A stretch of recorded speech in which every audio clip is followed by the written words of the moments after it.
안녕하세요. 뉴스 속 날씨 김수현입니다. 최근 들어 석탄 화력 발전소 건설로 전국이 몸살을 앓고 있습니다. 지역 경제 활성화와 일자리 창출을 내세운 지자체장들의 유치 신청이 늘어나고 있는데요. 이 석탄 화력은 대기 오염과 온실가스 배출의 주범이기 때문에 지역 주민들과 환경단체에서는 석탄 화력 발전을 반대하고 있습니다. 늘어나는 석탄 화력 발전 문제는 없는지 환경운동연합 박창재 처장 모시고 이야기 나눠보도록 하겠습니다. 처장님 안녕하세요. 네, 안녕하세요. 네, 우리나라에 석탄 화력 발전소 건설 붐이 일어나고 있다고 하죠. 왜 이렇게 석탄 화력 발전소를 확대하려고 하는 걸까요? 예, 우리나라는 이제 그 발전에 있어서 이제 기저 발전이라고 해서 이제 밑바탕이 되는 기초 발전을 이제 핵 발전과 이 석탄 화력 발전 이 두 가지로 잡고 있습니다. 이 비율이 현재 석탄 화력 발전과 핵 발전이 차지하는 비율이 한 59% 정도 되는데요. 예. 이거를 앞으로 그 2021년까지 그 71%까지 늘리겠다고 하는 이런 정책의 흐름이 하나 있고요. 그런 속에서 후쿠시마 사고 이후에 핵 발전에 대한 어떤 안전에 대한 우려 이런 그 뭐 여론이 이제 높아지다 보니까 핵 발전을 더 늘리기는 이제 쉽지 않은 상황에서 네. 이 기저 발전이라고 하는 밑바탕이 되는 그 발전 비율을 이제 높이기 위해서는 핵 발전보다는 이제 석탄 화력 발전을 더 높여야 되는, 충족시켜야 되는.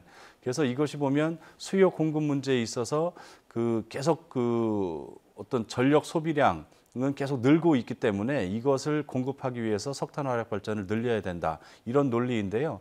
지금 현재 54기의 석탄 화력 발전소가 가동 중에 있어요. 우리나라에. 예. 근데 이것을 정부에서는 2029년까지 앞으로 뭐 10여 년 남았습니다만 20기의 석탄 화력 발전소를 더 증설하겠다는 계획을 가지고 있습니다. 네, 사실 지금도 석탄 화력 발전소가 많은 걸로 알고 있거든요. 그럼 정부는 얼마나 더 이렇게 석탄 화력 발전소를 늘리려고 하는 건가요? 지금 이제 기업들이 이제 발전소 건설 신청을 하면 예. 그중에서 다 수용하거나 받아들이는 건 아니고 예. 그중에서 이제 적절하다든지 이제 타당한 점들을 이제 충분히 검토를 해서 이제 선정을 하게 되는데 지금까지 한 30개 기업들이 발전소 건설 신청을 하고 있습니다. 예. 그 양이 뭐 어마어마하죠. 그 중에서 이제 정부에서는 일부를 이제 수용하게 될 텐데 그 지금 이 정부가 전력 수급 계획이라고 하는 거를 이제 정기적으로 이제 수립하면서 석탄 화력 발전소의 그 어떤 그 증설 계획을 계속 늘려가고 있는 추세고, 네. 아까 초기에 말씀하신 것처럼 기업이나 그 민간업자들에서 그 석탄 화력 발전소 신청을 많이 하고 있는 상황이고 이것이 이제 수익률이 높기 때문에 그렇겠죠. 예. 거기다가 이제 지자체에서는 어떤 그 세수입, 지방세 수입이나 지역 경제 활성화, 고용 창출 이런 이유로 인해서 계속해서 유치 신청을 그 늘리고 있는 거의 뭐 석탄 화력 발전소의 어떤 건설 붐 이런 것이 일고 있다고 해도 과언이 네. 아니죠. 예. 뭐 앞서도 이야기를 하셨지만 지자체에서 지역 경제 활성화를 위해서 이 석탄 화력 발전소를 유치하고 있는 실정이라고 볼 수 있습니다. 그런데 이게 지역 경제 발전에 확실히 도움이 될 수 있는 건가요? 그 석탄 화력 발전소가 일단 고용을 이제 확대한다라고 하는 주요 수단으로 이제 많이 얘기하고 있습니다만 실제로 최첨단 시설로 그 설비가 이제 그 지어지기 때문에 네. 그 실제 고용 인원은 이제 상당히 미비한 실정으로 돼 있고요. 그다음에 이제 지방세 수입이라고 하는 것이 있을 수 있는데 반대급부로 그 뭐 진입로를 개설해 준다거나 상하수도 설치를 해 준다거나 이런 걸 통해서 실제 지방세 수입보다는 그 석탄 화력 발전소에 지원하는 네. 이런 경제적인 어떤 그 지원이 훨씬 더 많다는 점에서 지역의 어떤 경제적인 그 효과 이런 것은 이제 크지 않다고 볼 수 있고요.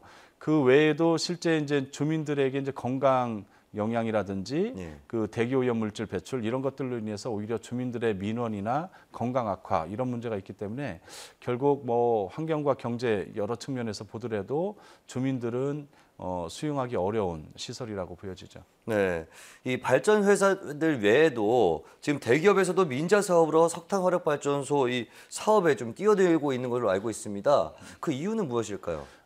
이제 많은 수익률이 보장되기 때문에 그런 건데요. 일단은 이제 한전 자회사들이 있고 민간업자, 그러니까 일반 기업이 있을 수 있는데 실제 그 전력 가격 할인율이라고 하는 것을 그 민간업자에게는 적용을 하지 않아요. 그러다 예. 보니까 실제 수익률이 20% 이상이 나고 있는 실정이고요.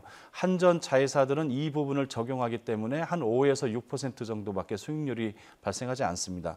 그렇다 보니까 이제 민간 기업에서 이제 한전 자회사뿐만이 아니라 민간 기업에서 이렇게 그 석탄 화력 발전소 사업에 이제 뛰어들게 된 것이고, 그리고 이것이 장기적으로 또 이 수명이라고 하는 것이 한 30년에서 길게는 40년 정도까지 보장되기 때문에 예. 장기적으로 수익을 또 보장할 수 있는 사업으로 각광을 받고 있기 때문에 더욱 기업이 이 사업에 발벗고 나서고 있는 상황이죠.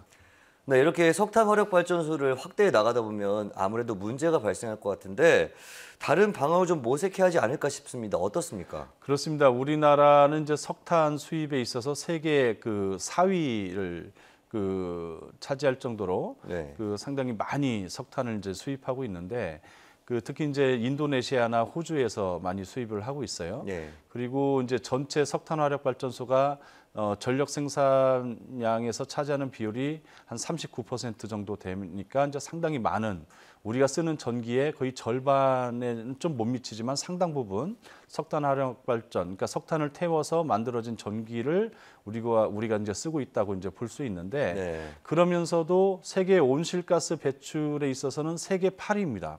그만큼 지구적 어떤 책임 의식을 좀 가지고 온실가스 저감 노력을 해야 되는데, 네. 이 석탄 화력 발전이라고 하는 것은 전 세계 온실가스 배출량에 있어서도 한 37%를 차지할 정도로 네. 그 많은 온실가스를 배출하는, 이산화탄소를 배출하는 주범, 지구 온난화의 주범이 되고 있기 때문에 네. 미국과 중국 같은 데에서는 일찍이 그 뭐 세계 공장이라고 불리는 중국조차도요. 예. 그 이제 태양광이나 재생에너지 비율도 이제 확대하고 있지만 석탄과의 전쟁을 선포하고 석탄 화력 발전을 이제 줄이기 위해서 계속해서 그 노력을 하고 있습니다. 그만큼 전 세계에 아주 큰 재앙이라고 할 수 있는 이 기후 변화 문제를 해결하기 위해서는 마땅히 이 그 탄소 배출을 많이 하게 되는 석탄 화력 발전을 좀 줄여나가는 이런 추세. 미국 같은 경우는 최근 20여 년 동안 200기의 그 석탄 화력 발전소를 폐쇄를 했어요. 폐쇄를 했고 계속해서 폐쇄 결정 소식이 이제 들려오고 있는데, 예. 그만큼 석탄 화력 발전이라고 하는 것이 그 어떤 그 화석 연료의 대표적인 석유나 천연가스도 마찬가지이긴 합니다만, 이것을 우리가 계속 그 채굴을 하고 태웠을 때 그것이 빚어내는 어떤 우리가 치러야 될 비싼 대가가 있다라는 이런 점들에서 크게 문제가 되고, 예. 특히나 국내에서 인근 지역에 주는 피해 같은 경우는 이제 수은이나 비소와 같은 유해한 그 대기 오염 물질을 많이 배출하게 됨으로 해서 주민들의 건강에 그 아주 심대한 영향을 끼치게 되죠. 그렇기 예. 때문에 이런 환경적으로나 경제적으로도 결국 뭐 값비싸거나 친환경적이다라고 볼 수 없는, 그리고 더욱 큰 것은 지구 온난화를 막기 위해서 석탄 화력 발전소를 점차 감소시켜가는 추세, 세계적인 추세에 우리나라도 역행하지 않고 함께 좀 발맞춰 나가야 되지 않겠는가. 네. 이런 인식에서 출발해야 될 것 같습니다. 네, 오늘 말씀 고맙습니다. 네, 뉴스 송날씨 오늘 준비한 소식은 여기까지입니다. 시청해주신 여러분 고맙습니다.